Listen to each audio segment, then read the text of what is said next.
আসলে আমাদের দেশে যে তেলের সংকট দেখা যাচ্ছে, এতে মনে হচ্ছে যে আমাদেরও কিছুটা ঘাটতি আছে। আমরা জাতিগতভাবে যেগুলো যদি দেশের উন্নতি চাই, তাহলে দেখা যায় আমাদেরকে আগে সংশোধন হতে হবে। কারণ বড় বড় যারা পলিটিশিয়ান, ওনারা দায়বার করতেছে যে হুন্ডা চালায় যারা, তারা একবারের জায়গা 2 বার 3 বার তেল নিচ্ছে। হুন্ডা তো সারাদিনে তেলই দরকার পড়ে 3 লিটার। তো 3 লিটার দিয়ে দেখ। কালকে এক সাংবাদিক বা একটা তেলের হয়তো বা পেট্রোল পাম্প অ্যাসোসিয়েশনের হয়তো বা সিনিয়র সভাপতি, উনি বলতেছে যে তেল হুন্ডাওয়ালারা বেশি দিচ্ছে, প্রাইভেট কলাররা নিয়ে বিক্রি করেছে। বড় বড় সিন্ডিকেট যারা ভাই, এই যে উনি বললো যে তেল ডিপো থেকে নিয়ে আসার পরে রাস্তার মধ্যে তেল উদা হয়ে যাচ্ছে, ওনাদের বিরুদ্ধে অ্যাকশন নেই। তাহলে ঢাকা শহরে যাদের গাড়ি একটা 4টা 5টা কইরা গাড়ি কমাই দিক। আজকে আমাদের মাননীয় শিক্ষামন্ত্রী বলতেছে স্কুল কলেজ মানে 3 দিন করে ইয়ে করবে। এইটা করলে কি তেলের ইয়াটা কমবে? কেন আপনার কাছে কেন মনে হয় না? আমার তো মনে হয় না। তার তেল দিয়ে স্কুল কলেজের সাথে তেলের সম্পর্কে জেনারেটর চালায়, ফ্যান চালায়। আচ্ছা, একটা জেনারেটর চলতে কয় লিটার তেল লাগে, ওই পরিমাণ তেল ওনাদেরকে দেখ। তাহলে স্কুল কলেজের যে আগের সরকার যেভাবে করছে যে শিক্ষা খাতটা ধ্বংস করে, তাহলে তো ওনারা তো ওই পথে আগাচ্ছে। না, স্কুলে যে ইলেকট্রিসিটি লাগে এই জন্যই তো মনে হয়। ইলেকট্রিসিটি চলতে তো আর এরকম অকটেন পেট্রোল বেশি প্রয়োজন হয় না। ওই পরিমাণ দেখ আমাদের ওনারা বলতেছে যে বাংলাদেশে পেট্রোল এবং অকটেন আমাদের নিজস্ব। আচ্ছা, এটা আমাদেরকে না তো ভোগান্তি পোহাইতে হচ্ছে।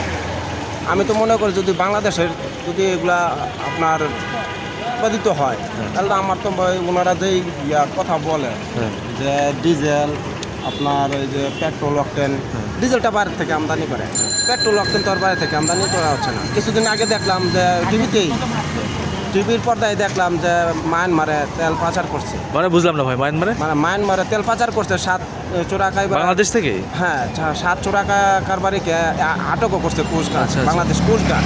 আচ্ছা আচ্ছা। এরকম বড় বড় যেগুলা স্মাগলার, তাদেরকে ধরুক, বিভিন্ন সীমান্ত এলাকায় পাহারা বসায় দিক। এগুলা করলে তো মনে করেন আমাদের তেলের ঘাটতিটা কোনো।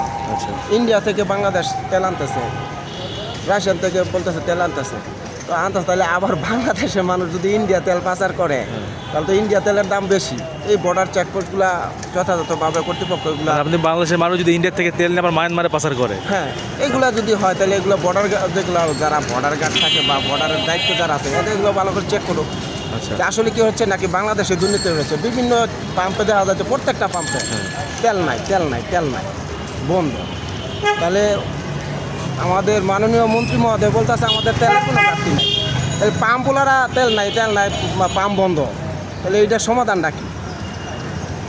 মাননীয় মন্ত্রী বলতেছে যে এই জায়গায় তেল নাই, মানে তেলের কোনো ঘাটতি নাই, তাহলে আমাদের পাম্পগুলো বন্ধ থাকবে কেন?